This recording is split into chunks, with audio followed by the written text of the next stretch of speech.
কি মজা। তো বন্ধুরা আজকে কিন্তু রাত্রেবেলা এসেছিলাম, ভাই স্ট্যান্ড বন্ধ হয়ে যায়, তাই তো কিন্তু সব শেষ। গিয়ার কমা।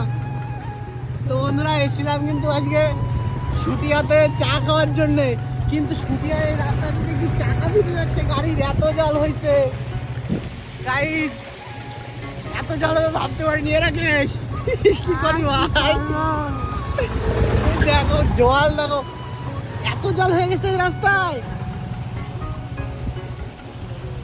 ইরে ভাই দেখো কত জল হয়েছে, আর আমরা এই জলের মধ্যে গাইস এসেছি চা খেতে, মানে জানতাম না এখানে এত জল হয়ে গেছে। বলছিল আমাদের সোজা কথা, কিন্তু বিশ্বাস হয়নি।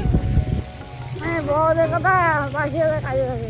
দেখো কত জল হয়ে গেছে, বাইকের চাকা ভিজে যাচ্ছে, ও উপরে পা তুলে নিচ্ছে। আরে রে এত জল হয়ে গেছে এইখানে। ওই বাচ্চা গেছে হাতিতে ভালো